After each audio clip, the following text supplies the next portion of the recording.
Shalom, saudaraku yang dikasihi Tuhan Yesus Kristus.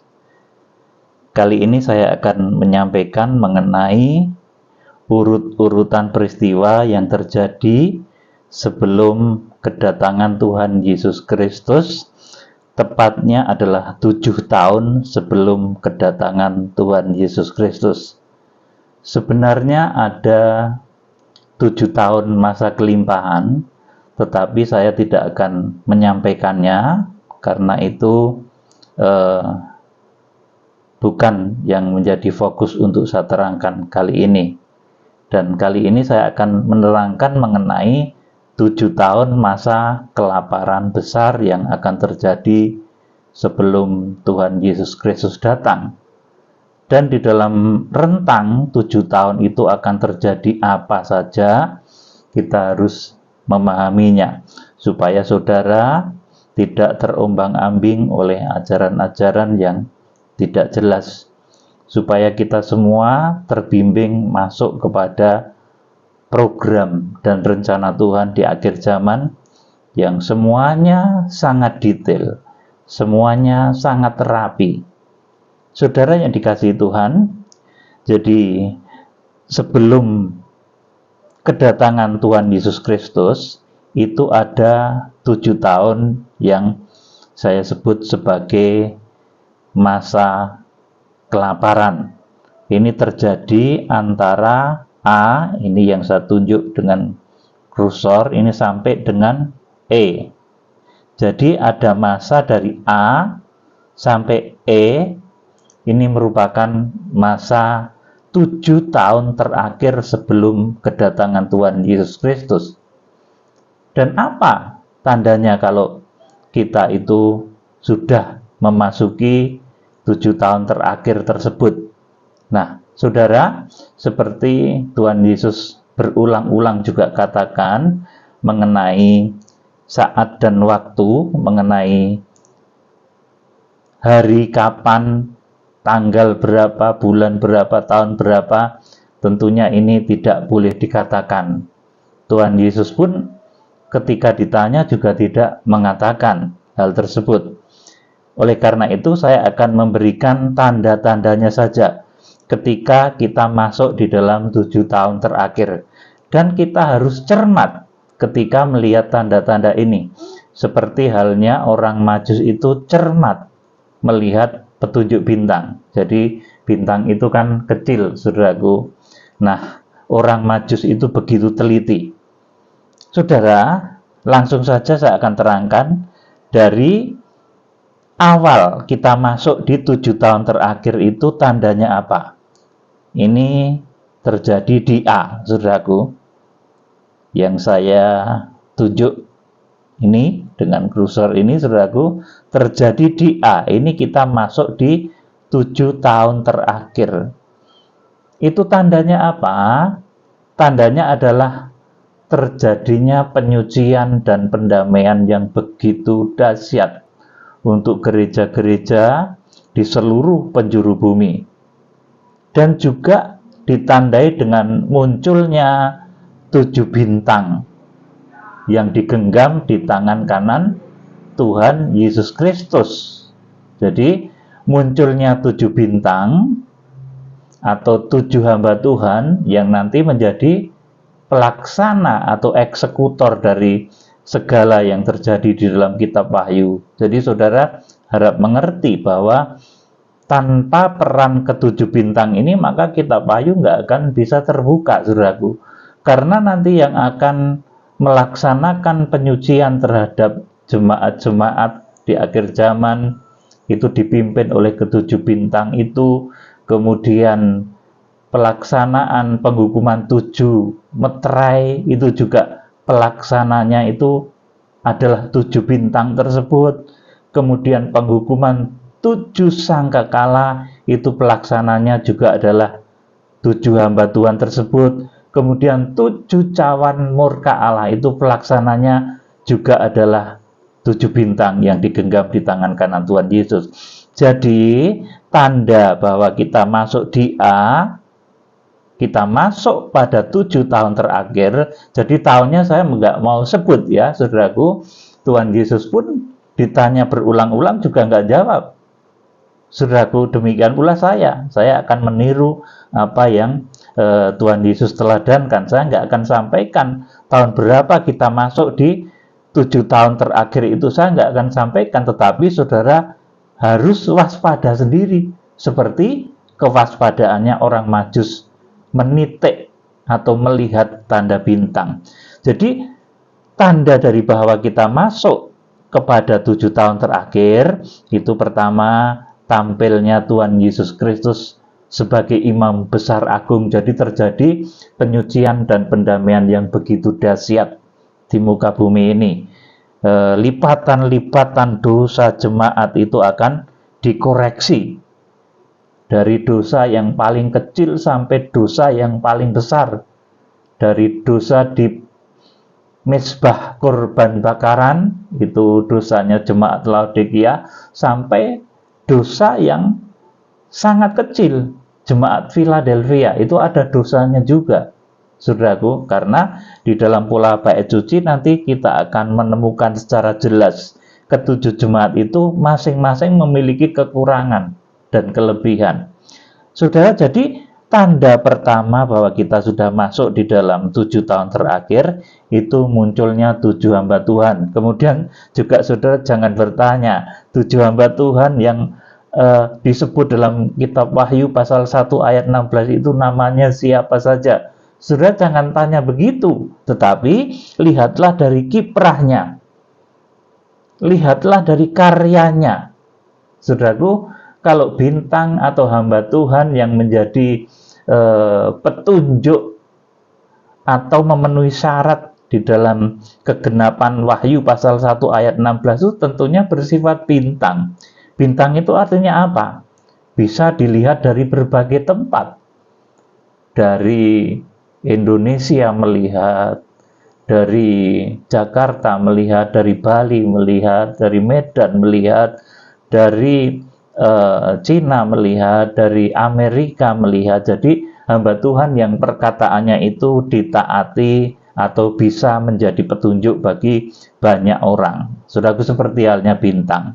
Ini syarat hamba Tuhan yang karakternya seperti bintang yang digenggam di tangan kanan Tuhan Yesus Kristus. Saudara, setelah munculnya ketujuh bintang dan tampilnya Tuhan Yesus sebagai imam besar, maka Tuhan Yesus melalui hambanya yang disebut 7 bintang tersebut, dan tentunya juga hamba-hamba Tuhan di seluruh penjuru bumi, mereka akan melakukan penyucian gereja Tuhan dari seluruh dosa-dosa, dari dosa yang paling ringan sampai dosa yang paling berat. Ini terjadi di seluruh penjuru bumi, dan ini dipimpin oleh 7 tokoh atau 7 hamba Tuhan yang dipilih Tuhan sesuai dengan apa yang tertulis di dalam kitab Wahyu pasal 1 ayat yang ke-16. Jadi terjadi masa penyucian gereja Tuhan di seluruh penjuru bumi dengan dipimpin oleh 7 tokoh hamba Tuhan di seluruh penjuru bumi. Ini terjadi selama berapa tahun, saudaraku? Ini yang hijau ini, saudaraku. A, yang ada gambaran A ini, saudaraku. Ini terjadi penyucian dan pendamaian. Lamanya adalah 2 tahun, saudaraku. Jadi ini tahun pertama penyucian dan pendamaian yang saya tunjuk ini. Kemudian ini tahun kedua penyucian dan pendamaian. Saudara, kok 2 tahun? Diperoleh dari mana, Pak Pendeta, saudaraku? Nah, ini sebetulnya merupakan nubuatan bahwa setelah 2 tahun masa kelaparan, itu dahulu Yusuf menyatakan diri kepada saudara-saudaranya. Itu tertulis di dalam Kejadian pasal yang ke-45. Kejadian pasal 45 ayat 6 sampai yang ke-7. Ya, coba saya akan membacakan. Karena telah 2 tahun ada kelaparan dalam negeri ini, dan selama 5 tahun lagi orang tidak akan membajak atau menuai, maka Allah telah menyuruh aku mendahului kamu untuk menjamin kelanjutan keturunanmu di bumi ini dan untuk memelihara hidupmu sehingga sebagian besar daripadamu tertolong. Saudara, setelah 7 tahun kelaparan itu melanda Mesir, barulah Yusuf itu menyatakan diri. Yusuf yang dahulu dibuang oleh saudara-saudaranya, saudaraku, itu menyatakan diri setelah 2 tahun. Demikian pula nanti terjadi penyucian dan pendamaian yang dikerjakan oleh 7 hamba Tuhan yang dipakai Tuhan secara luar biasa tersebut selama 2 tahun, saudaraku. Dan 2 tahun penyucian dan pendamaian ini dimaksudkan untuk apa? Untuk mempersiapkan jemaat-jemaat dari seluruh penjuru bumi maupun hamba-hamba Tuhan di seluruh penjuru bumi untuk menjangkau Israel di dalam satu kegerakan besar yang namanya kegerakan kuda putih. Saudaraku, kalau dahulu Yusuf menyatakan diri kepada saudara-saudaranya, akulah Yusuf yang dahulu engkau buang, yang dahulu engkau jual. Saudaraku, maka di akhir zaman, di dalam kegerakan kuda putih, Injil itu akan kembali kepada Israel, saudaraku. Dan kita nanti akan memperkenalkan, inilah Injil yang dahulu kamu tolak, wahai bangsa Israel, wahai orang Yahudi, wahai orang Israel. Inilah Injil yang dahulu kamu tolak, dan nanti kita akan disertai dengan kekuatan yang luar biasa. Kita akan disertai dengan kelimpahan, dengan mujizat, seperti halnya yang terjadi pada Yusuf. Saudaraku, Yusuf itu dahulu ditolak oleh saudara-saudaranya, oleh 11 suku yang lain, saudaraku. Demikian pula Injil di akhir zaman itu ditolak oleh bangsa Israel. Nah, saudaraku, ada waktu 2 tahun penyucian dan pendamaian, sehingga nanti jemaat-jemaat di akhir zaman itu mencapai karakter rohani seperti 7 kaki dian emas. Wahyu pasal 1 ayat yang ke-20. Kemudian hamba Tuhan yang melayaninya itu berkarakter bintang. Setelah itu terjadi, saudaraku, maka terjadilah pentahbisan pelantikan kegerakan kuda putih.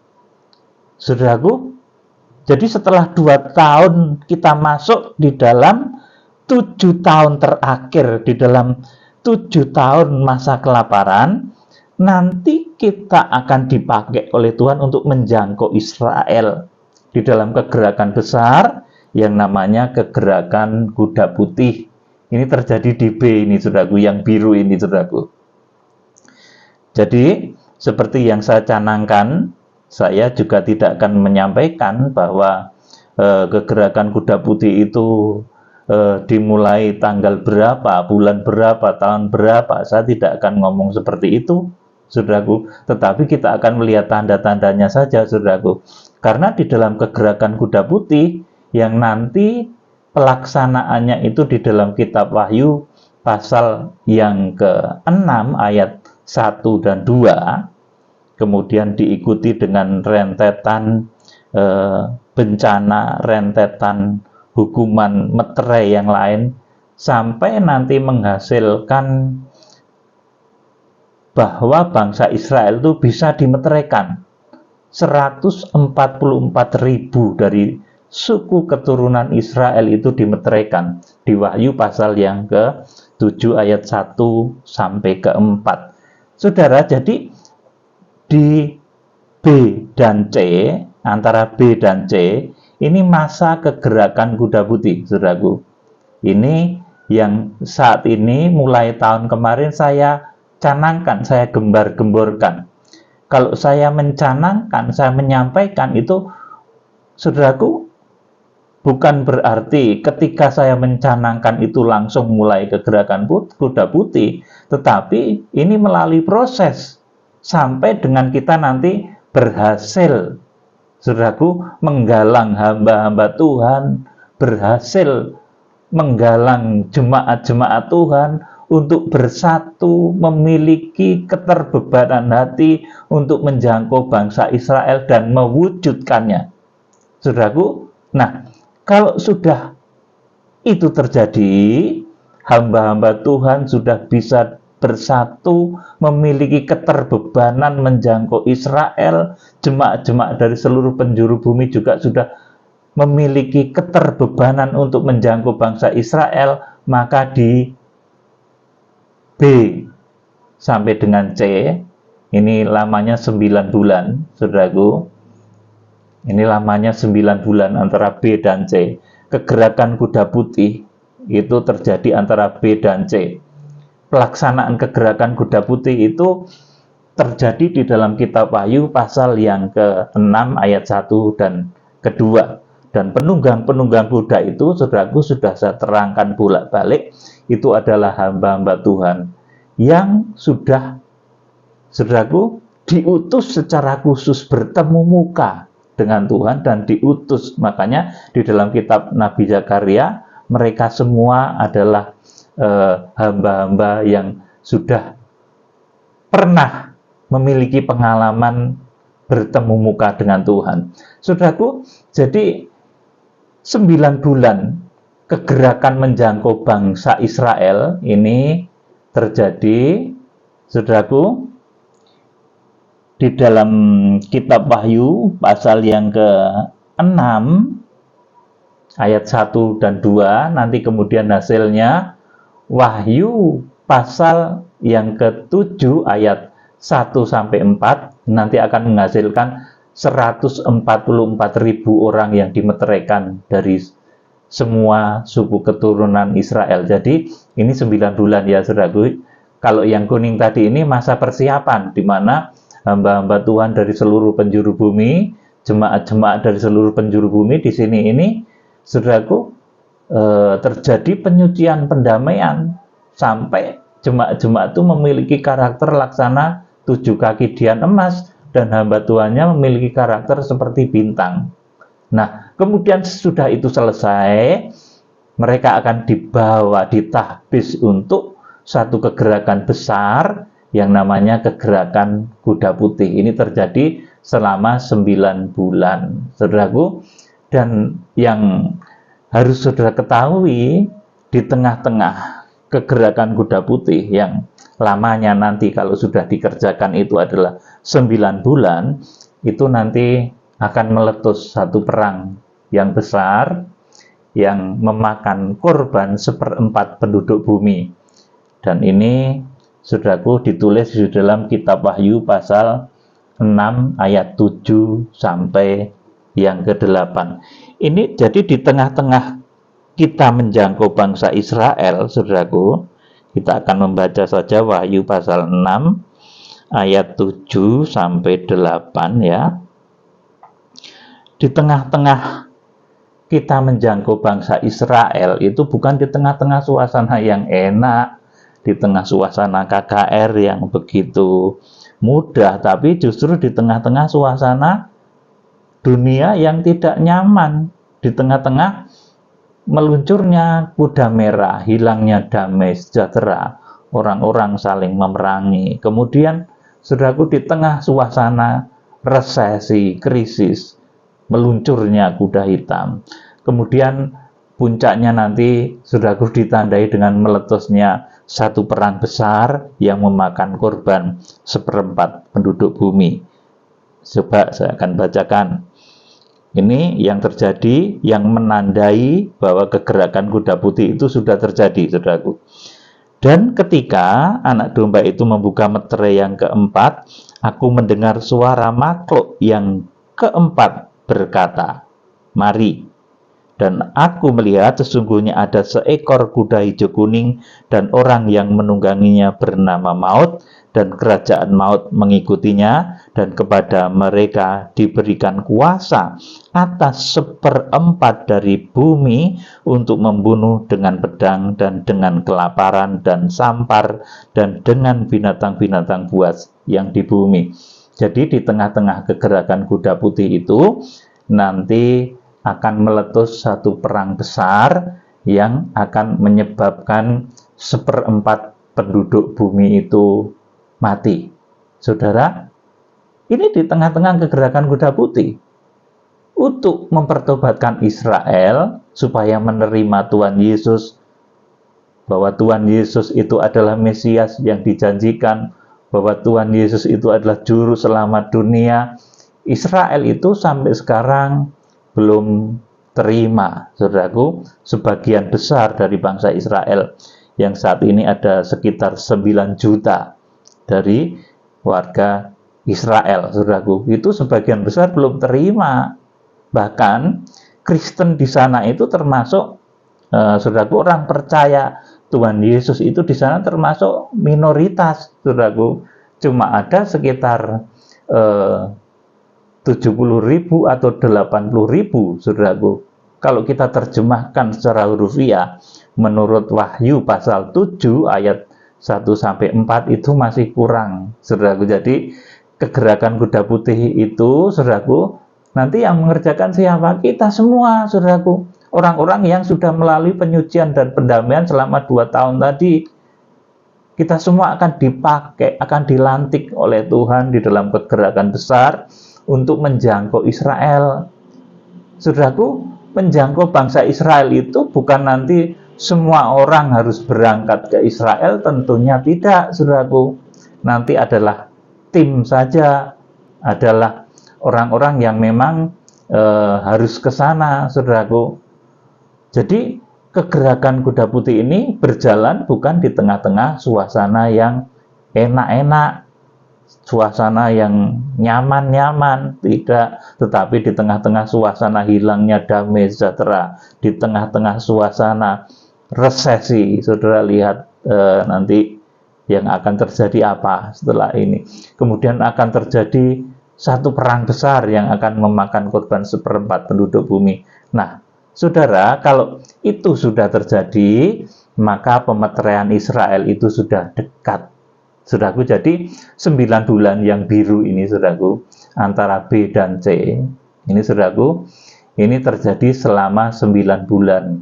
Itu masa efektif di mana kita nanti melakukan penjangkauan terhadap Israel.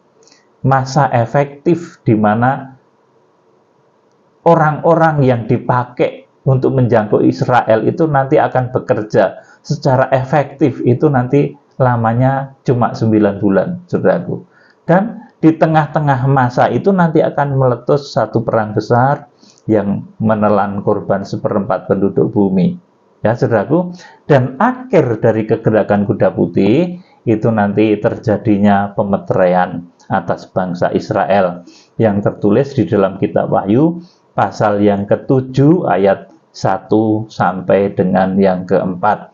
Nanti di sana ada 144.000 orang yang dimeteraikan dari seluruh keturunan suku di Israel, saudaraku. Jadi ini pekerjaan yang tidak ringan, ya saudaraku. Maka saudara, baik hamba Tuhan, baik jemaat, baik orang yang diberkati, baik orang yang berkatnya pas-pasan, hendaknya memiliki keterbebanan untuk kembali membawa Injil ini kepada Israel. Ingat loh, saudaraku, Israel ini familinya, saudara darah dagingnya Tuhan Yesus, tetapi belum menerima Tuhan Yesus Kristus. Betapa kita ini menjadi orang yang tidak tahu diri kalau kita sudah mendapat kemurahan, kekayaan, hikmat, kuasa, berbagai macam hal yang hebat. Sementara Israel itu saudara, famili darah dagingnya Tuhan Yesus, itu belum terima dia, saudaraku, belum terima Injil. Maka dalam kegerakan kuda putih, kita laksana Yusuf yang membawa berkat bagi saudara-saudaranya. Kita laksana Yusuf yang mengatakan kepada Israel, ini loh Injil yang dahulu kamu tolak, sekarang kau akan menerimanya. Karena kita ke sana membawa kuat kuasa Tuhan yang luar biasa, yang dahulu disertakan untuk Nabi Musa, sampai Nabi Musa bisa melaksanakan 10 tulah di Mesir itu, nanti akan disertakan pada kita. Oleh karena itu, di dalam penghukuman 7 meterai itu terjadi berbagai macam hal yang dahsyat. Jadi ini setelah 2 tahun, kemudian 9 bulan ini kegerakan kuda putih, ya saudaraku, antara B dan C, ya saudaraku. Nah, setelah B dan C ini selesai, ada 144.000 dari suku keturunan Israel itu dimeteraikan. Maka kemudian terjadilah apa yang disebut sebagai kebaktian dunia. Saudara, kebaktian dunia itu bukan berarti nanti kita berada di satu tempat, ya saudara, kemudian kita rame-rame di C. Ini bukan berarti seperti itu, saudaraku. Bukan berarti kita berada di satu tempat, kita rame-rame, saudaraku. Tidak, saudaraku. Tetapi kita berada di dalam satu roh saat itu. Gereja-gereja yang tadi dibentuk oleh hamba-hamba Tuhan, kita berada di dalam satu roh, saudaraku. Juga dengan bangsa Israel yang sudah dimeteraikan tadi. Nah, 9 bulan lamanya ini, saudara. Kenapa 9 bulan, saudaraku? Ini karena nanti ditandai dengan sunyi senyap di surga selama setengah jam lamanya di Wahyu pasal yang ke-8. Disitulah masa yang disebut dengan awal kandungan gereja Tuhan. Makanya waktunya juga 9 bulan. Saudara, jadi saudara bisa paham toh di sini 2 tahun ini asalnya dari nubuatan ketika Yusuf menyatakan diri pada saudara-saudaranya. Kita pun akan dipakai oleh Tuhan untuk menyatakan Injil kepada bangsa Israel yang dahulu Injil itu ditolak. Saudaraku, kemudian saudara, 9 bulan yang kedua ini ketemunya dari mana, saudaraku? 9 bulan yang ketiga ini karena merupakan masa kandungan gereja Tuhan, saudaraku, ini lamanya juga 9 bulan, saudaraku. Maka ketemulah B dan C ini juga 9 bulan. Jadi 2 tahun tambah 9 bulan, 9 bulan masa kegerakan kuda putih, masa penjangkauan bangsa Israel. Kemudian masa 9 bulan ini masa kandungan gereja Tuhan, di mana gereja dari seluruh penjuru bumi itu nanti akan bersatu di dalam sembah. Saudaraku, ini terjadi pada C dan D. Saya sebut ini masa 9 bulan kebaktian dunia. Menyatunya gereja bangsa-bangsa dengan bangsa Israel. Saudaraku, hingga gereja mengandung. Saudaraku, jadi kandungan gereja Tuhan, kalau dulu Maria, ya saudaraku, Maria itu mendapatkan salam dari malaikat Gabriel, kemudian mengandung Tuhan Yesus, dan tentunya kandungan yang normal itu 9 bulan, saudaraku. Nah, di akhir zaman demikian pula, saudaraku, setelah bangsa Israel itu dimeteraikan, bersatu dengan kita, bersatu dengan Tuhan Yesus Kristus, maka terjadilah satu naungan kudus, di mana Roh Kudus kembali mendatangi gerejanya Laksana. Dahulu Roh Kudus, malaikat Gabriel, saudaraku, maaf ya, malaikat Gabriel itu mendatangi Maria. Nanti di C ini, saudaraku, Roh Kudus akan mempersekutui gerejanya secara sempurna. Kemudian gereja dinyatakan mulai mengandung di C ini. Jadi 2 tahun ditambah 9 bulan, ditambah 9 bulan ini masa kandungan gereja Tuhan. Ini kan 3,5 tahun, saudaraku. Jadi A sampai dengan D ini 3,5 tahun. Jadi C sampai D ini adalah masa kandungan gereja Tuhan, di mana di tengah-tengah masa kandungan gereja Tuhan itu kegiatannya adalah pembangunan internal rohani gereja Tuhan. kita berdoa menyembah bersatu di dalam roh.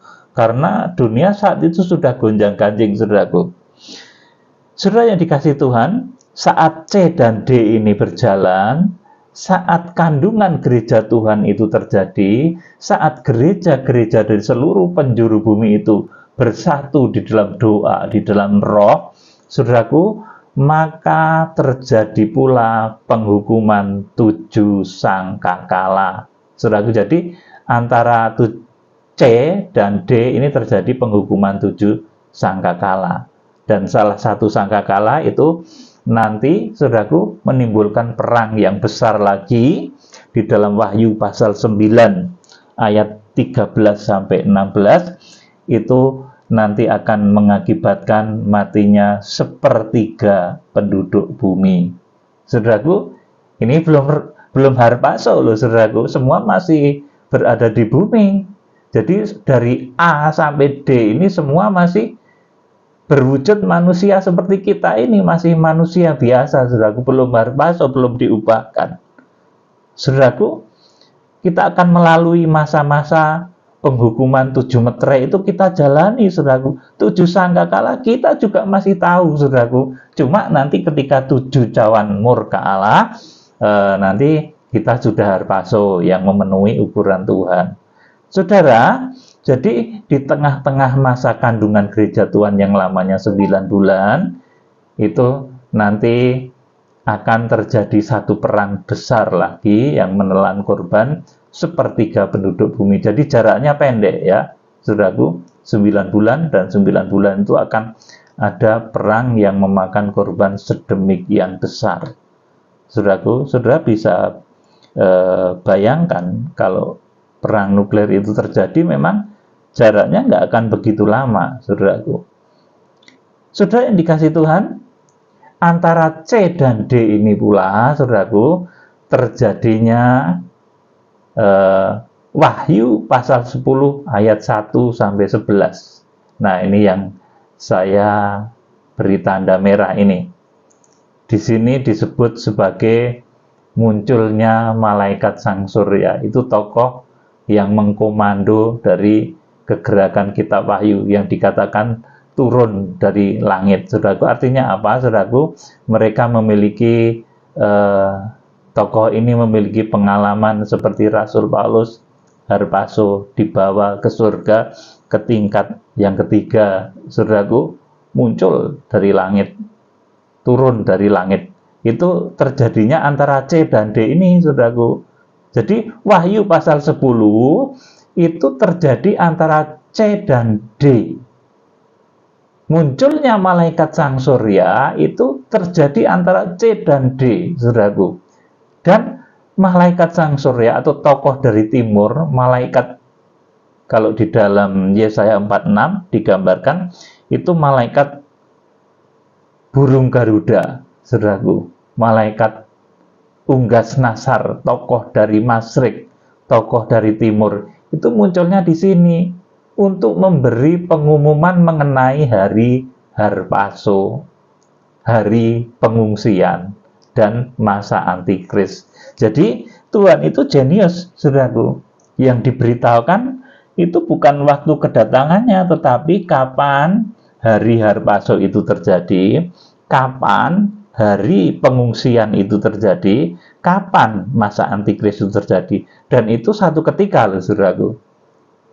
Jadi, saudaraku, munculnya malaikat sang surya antara C dan D, ini yang saya beri warna merah ini, saudaraku, ini membawa berita saat harpaso, membawa berita saat pengungsian, membawa berita saat dunia nanti dilanda masa antikris. Itu yang membawa berita adalah malaikat sang surya, malaikat si unggas nasar, saudaraku, yang ditulis dalam kitab Wahyu pasal 10 ayat 1 sampai ke 11. Saudara juga nggak usah nanya itu siapa orangnya, nanti yang akan membuktikan adalah waktu, saudaraku. Nanti akan muncul dengan sendirinya, saudaraku. Nggak usah apalagi ngaku-ngaku, saudaraku. Dulu pernah ada yang ngaku-ngaku, saudaraku. Ngaku malaikat sang surya, padahal wedok perempuan ngaku malaikat sang surya, ya keliru, saudaraku. Ada lagi laki-laki yang nelpon, akulah imam besar, saudaraku. Yang saudaraku jangan mengaku-ngaku seperti itu. Tahbisan itu datangnya dari Tuhan, ya, saudaraku. Jadi munculnya malaikat sang surya itu antara C dan D, saudaraku, saat genting-gentingnya dunia, saudaraku, menjelang masa antikris, menjelang masa harpaso, menjelang masa pengungsian, menjelang masa antikris itu terjadi. Jadi malaikat sang surya itu datangnya di sini antara C dan D. Saudaraku, paham? Ini Wahyu pasal 10. Jadi malaikat sang surya itu berseru seperti singa yang mengaum. Itu bahasa itu yang bisa nangkep cuma 7 guru, saudaraku. Kemudian disaut oleh ke-7 guru, kemudian disebarkan kepada seluruh hamba-hamba Tuhan. Saudaraku, Rasul Yohanes pun nggak ngerti suaranya malaikat sang surya itu ngomong apa sebelum diterjemahkan oleh ke-7 guru. Oleh karena itu, Rasul Yohanes mau mencatat apa yang dikatakan ke-7 guru, bukan mencatat apa yang dikatakan malaikat sang surya yang mengaum seperti singa, tapi apa yang dikatakan oleh ke-7 guru. Jadi saat harpaso, saat Feogo atau pengungsian dan masa antikris, itu nanti yang akan membawa berita adalah malaikat sang surya, saudaraku. Jadi sudah jelas ya, saudaraku, malaikat sang surya itu datang antara C dan D. Kalau 7 bintang tadi di A ini sudah kelihatan, saudaraku. Kiprahnya sudah mulai kelihatan. Tapi kalau malaikat sang surya di sini, ya, saudaraku, kelihatannya nanti di sini. Saudara yang dikasih Tuhan, kemudian sesaat setelah malaikat sang surya itu memberi pengumuman bahwa tidak ada penundaan lagi, saudaraku, maka di D, ini saudaraku, jadi kita jumlah dahulu ya, saudaraku. Ini 2 tahun penyucian, pendamaian untuk gereja seluruh penjuru bumi. Laksana Yusuf menyatakan diri pada saudara-saudaranya. Kemudian 9 bulan menjangkau bangsa Israel sampai Israel dimeteraikan. Kemudian setelah itu, setelah gereja bersatu, ada masa 9 bulan kandungan gereja Tuhan. Jadi 1 tahun tambah 1 tahun, 2 tahun tambah 9 bulan tambah 9 bulan, ini sama dengan 3,5 tahun. Jadi setelah 3,5 tahun kita lampaui di 7 tahun yang terakhir ini, maka terjadilah yang disebut dengan harpaso. Jadi orang-orang yang mencapai ruang Maha Kudus itu akan harpaso. Yang membawa berita ini malaikat sang surya, saudaraku. Terjadilah orang-orang yang diungsikan. Wahyu pasal 12 ayat 6 dan ayat 14. Jadi urutnya begini, saudaraku. Yang mencapai ruang Maha Kudus ini diangkat, atau harpaso lah bahasa yang tepatnya. Kalau diangkat nanti akan menjadi rancu dengan rapture di Wahyu pasal 19, saudaraku. Sebab di sini ini Tuhan Yesus belum datang loh, saudaraku. Di D ini Tuhan Yesus belum datang. Ketika harpaso Wahyu pasal 12 ayat yang kelima, itu Tuhan Yesus belum datang. Tetapi ada orang-orang yang sudah dibawa kepada Allah dan ketatannya, seperti Henokh dan Elia. Saudaraku, ini yang harpaso, saudaraku. Kemudian saat itu pula terjadi Feogo atau pengungsian, lari, hilang, lenyap. Wahyu pasal 12 ayat yang ke-6 dan ayat yang ke-14. Dan saat itu pula kanak-kanak rohani atau pelataran itu tertinggal, ya, saudaraku. Jadi kita akan melihat ya di dalam tabernakel. Nah, orang yang harpaso ini yang rohaninya mencapai ruang Maha Kudus ini, saudaraku.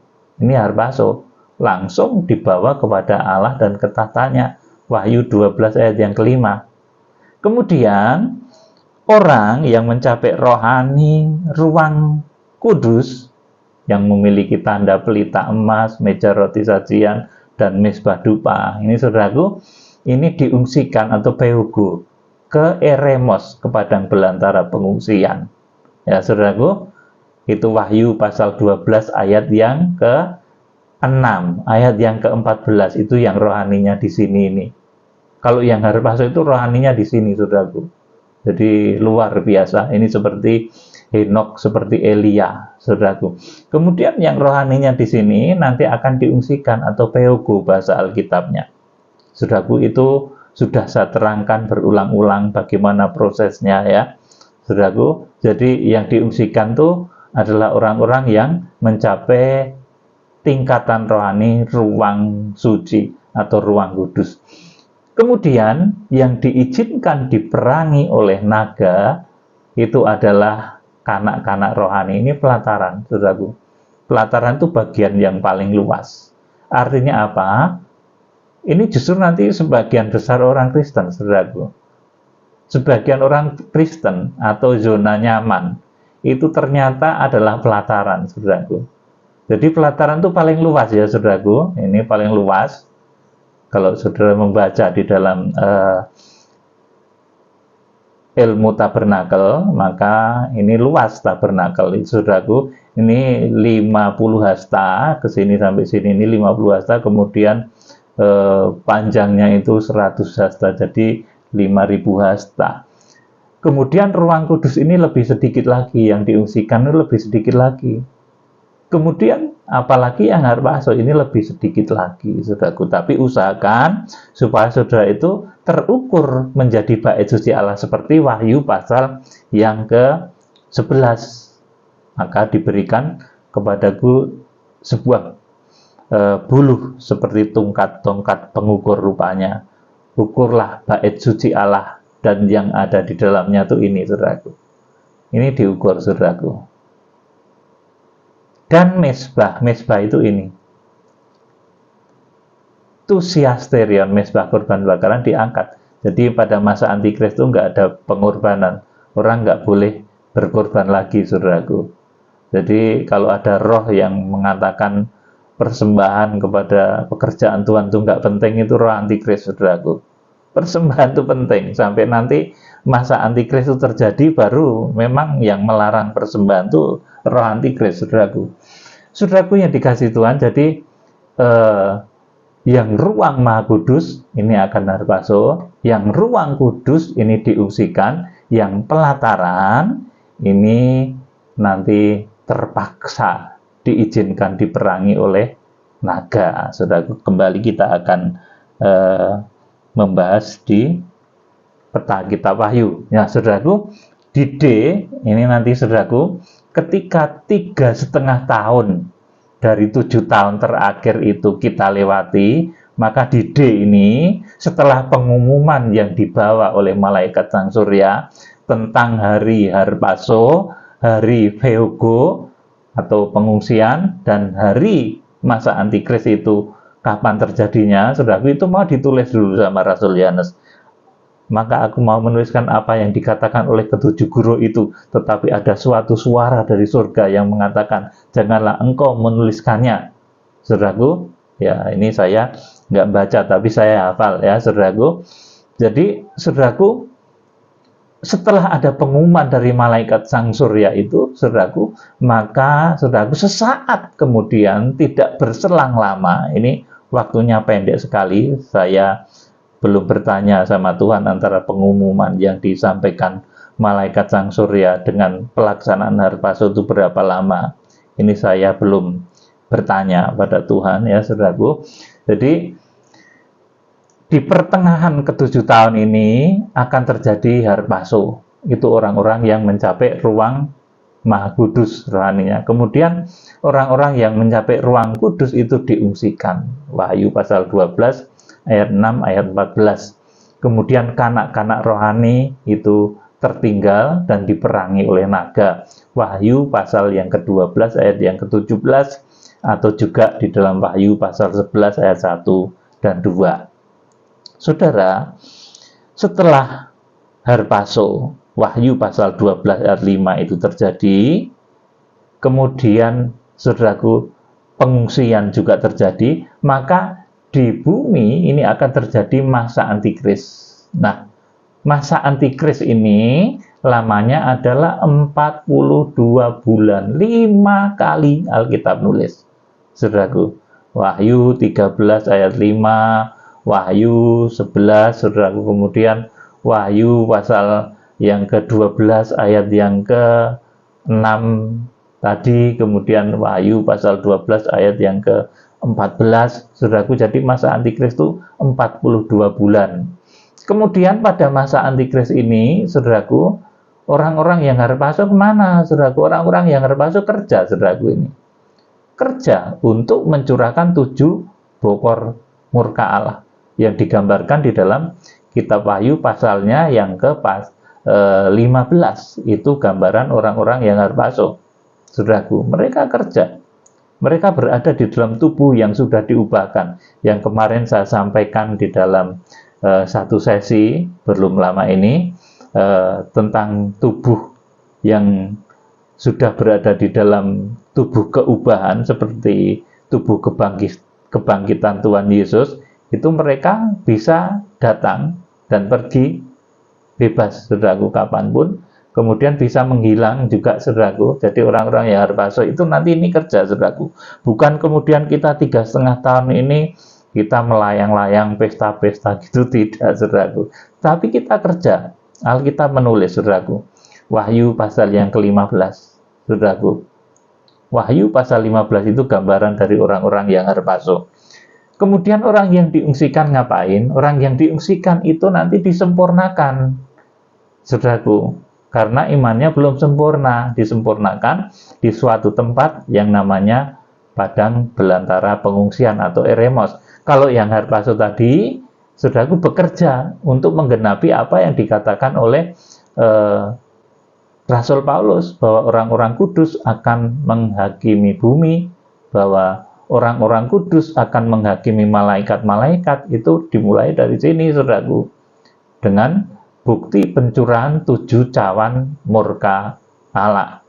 Saudaraku yang dikasihi Tuhan Yesus, kemudian juga untuk menggenapi bahwa nanti Tuhan itu datangnya di sini itu bersama beribu-ribu orang kudusnya, Yudas pasal 1 ayat 14 itu. Sudah, kemudian yang rohaninya itu ruang kudus itu yang diungsikan, itu mereka mengalami penyempurnaan. Jadi mereka digambarkan sebagai wanita itu lari ke padang pengungsian selama 1260 hari. Jadi pihak wanita itu nggak diajak perang, saudaraku. Ini teladan dari kitab Kejadian, saudaraku. Saudaraku yang dikasihi Tuhan Yesus Kristus, jadi yang mencapai ruang kudus pada saat masa antikris ini diungsikan ke satu tempat yang namanya eremos. Saudara juga jangan tanya, eremos padang belantara pengungsian itu di mana, Pak Pendeta? Apa itu di Jawa Timur? Apa itu ada di Australia? Apa itu ada di Brasilia? Saudaraku, saudara jangan tanya seperti itu. Itu tempat di mana nanti Tuhan yang akan siapkan. Seperti ketika Filipus itu dipindahkan dari Gaza ke Asdod, itu juga Filipus tidak punya pilihan lain karena dia dipindahkan oleh Roh Tuhan ke tempat yang ditentukan oleh Tuhan. Filipus setelah membaptis sida-sida dari Ethiopia itu dipindahkan dari Gaza ke Asdod. Demikian pula orang yang nanti diungsikan itu akan dipindahkan oleh Tuhan ke satu tempat yang namanya eremos, satu tempat yang disiapkan oleh Tuhan supaya dipelihara di sana, disempurnakan di sana selama 1260 hari. Saudaraku, jadi di masa antikris ini orang-orang yang mencapai ruang kudus itu diungsikan dan disempurnakan. Gambarannya di dalam Yesaya pasal yang ke-35, ya saudaraku. Kemudian kanak-kanak rohani itu tertinggal, saudaraku. Wahyu pasal 11 ayat 1 dan 2. Itu kanak-kanak rohani nanti campur sama antikris, saudaraku. Karena antikris itu disebut sebagai binatang. Artinya di sini kanak-kanak rohani itu orang Kristen, tetapi tabiatnya, saudaraku, karakternya masih ditandai dengan sifat-sifat buruk, sifat-sifat binatang, ya saudaraku. maka mereka campur nanti dengan antikris dan nanti disaring di sini. Yang tetap bisa memegang dan berharap kepada Tuhan Yesus Kristus, maka mereka nanti akan mati syahid dan mewarisi kerajaan 1000 tahun damai.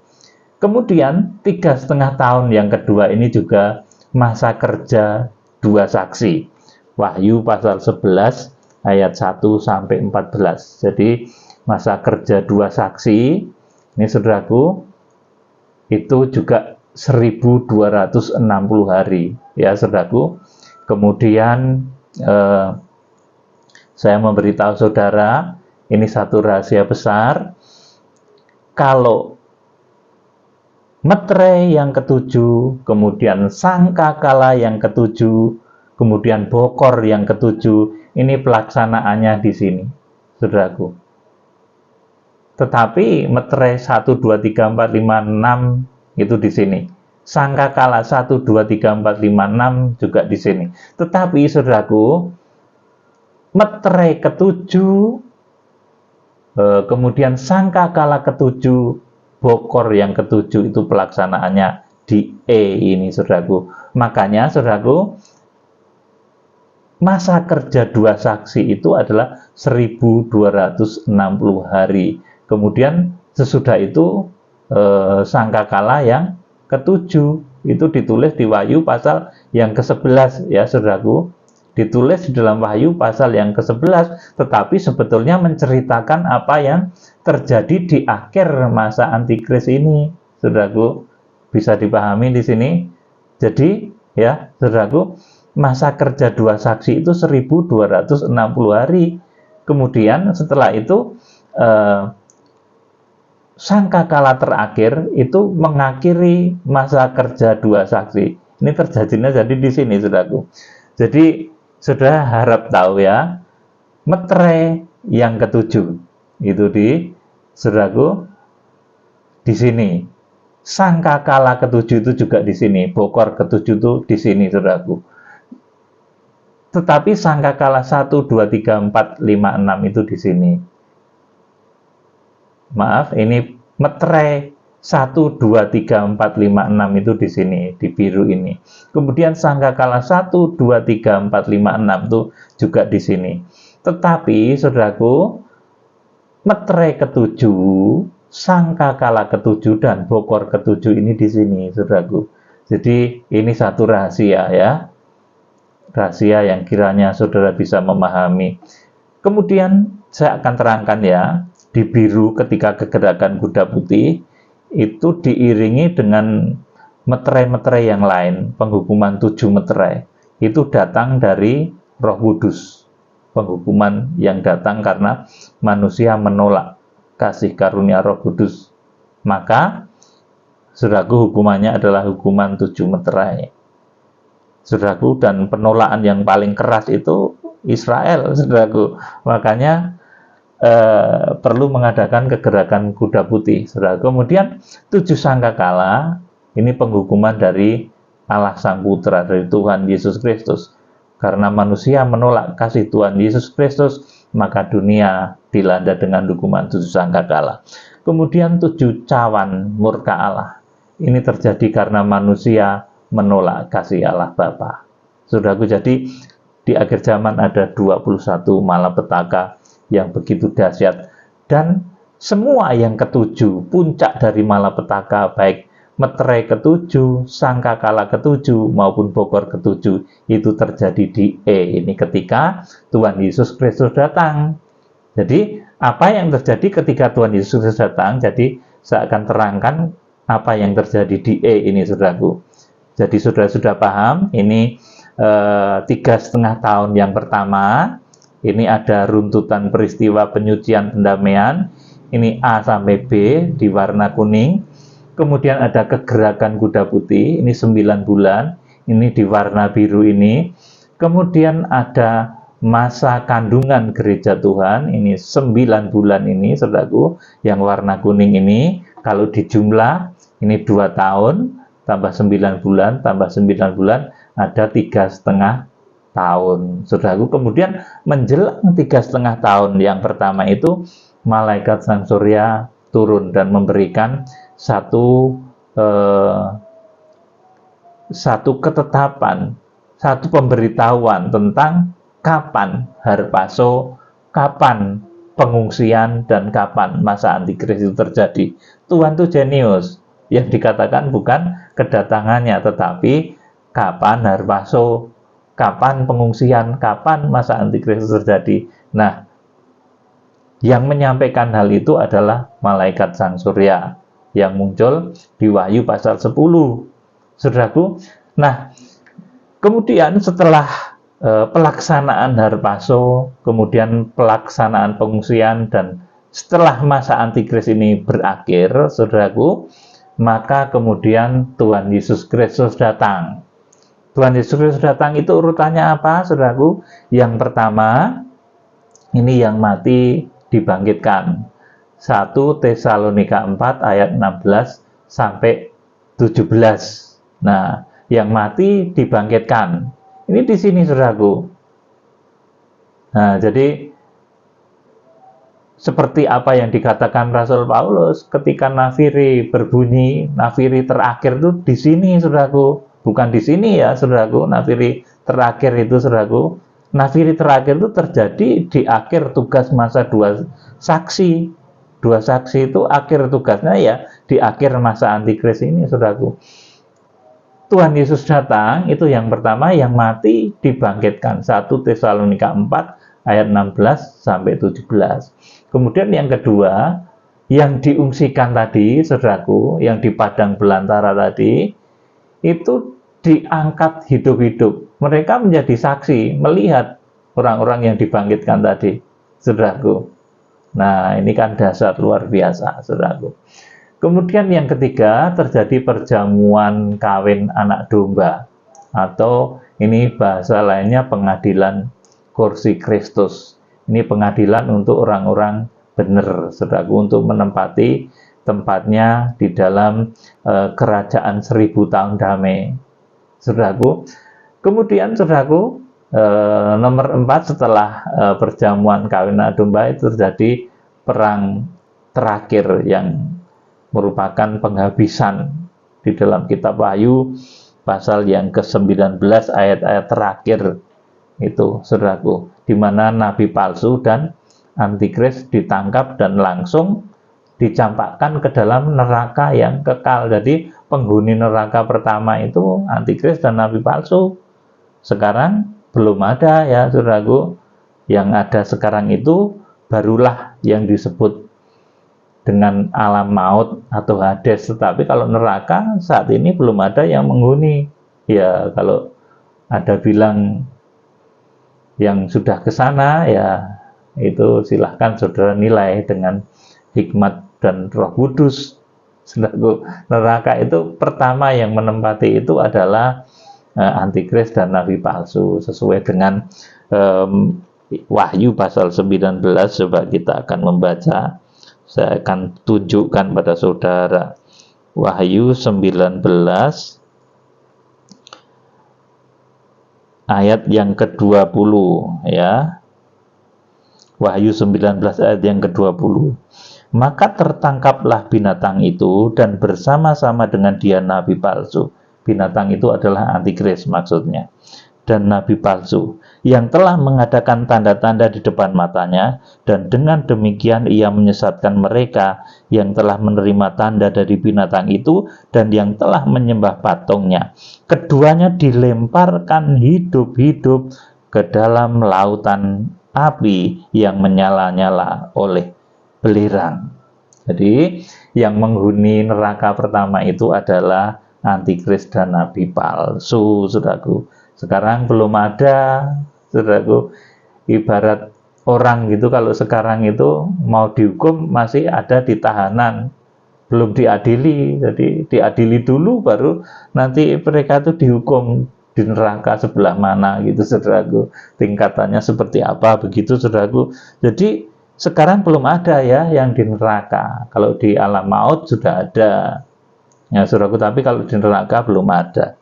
Saudara yang dikasihi Tuhan, saya ulangi, maka tertangkaplah binatang itu dan bersama-sama dengan dia nabi palsu yang telah mengadakan tanda-tanda di depan matanya, dan dengan demikian ia menyesatkan mereka yang telah menerima tanda dari binatang itu dan yang telah menyembah patungnya. Keduanya dilemparkan hidup-hidup ke dalam lautan api yang menyala-nyala oleh belerang. Ini dalam perang Harmagedon. Itu antikris dan nabi palsu ditangkap, saudara. Kemudian pada perang itu pula, ayat 21 perhatikan, dan semua orang lain dibunuh dengan pedang yang keluar dari mulut penunggang kuda itu, dan semua burung kenyang oleh daging mereka. Jadi semua orang di sini, saudaraku, di saat kedatangan Tuhan Yesus itu, orang-orang yang tertinggal di masa antikris maupun pengikut antikris, semua manusia itu nanti mati, saudaraku. Dan kemudian yang dibangkitkan pertama di sini tadi, saudaraku, ini adalah orang-orang yang benar, saudaraku. Makanya setelah perang Harmagedon, kemudian yang kelima, ini Tuhan Yesus bersama orang-orang kudusnya, baik yang harpaso, baik yang diungsikan, baik yang dibangkitkan, saudaraku, itu akan masuk di dalam satu tempat yang namanya kerajaan 1000 tahun damai di bumi. Di bumi, ya saudaraku, karena masih ada hitungan 1000 tahun. Tentunya itu adalah bumi yang sudah direstorasi oleh tubuh-tubuh kebangkitan, saudaraku. Kalau merestorasi bumi yang sudah rusak oleh nuklir, saudaraku, kalau dengan alat-alat berat, dengan bulldozer, dengan alat-alat berat itu, saudaraku, itu memakan waktu yang lama. Tetapi kalau yang merestorasi itu tubuh-tubuh kebangkitan, orang-orang yang harpaso, orang-orang yang dibangkitkan, Tuhan Yesus yang sudah di dalam tubuh kebangkitan dan kemuliaan, maka merestorasi bumi itu perkara yang sangat mudah. Oleh karena itu, nanti Tuhan Yesus bersama dengan orang-orang kudus akan berada di satu tempat yang namanya kerajaan 1000 tahun damai. Nah, kiranya itu dulu mengenai hukuman kekal, pengadilan tahta putih belum akan saya sampaikan. Kita pahami 7 tahun terakhir sebelum kedatangan Tuhan Yesus dulu. Kiranya Tuhan Yesus Kristus memberkati saudara. Kalau belum paham, diulangi lagi ya, supaya saudara menjadi mengerti. Karena yang terakhir-terakhir menyimak khotbah saya, itu kadang belum paham.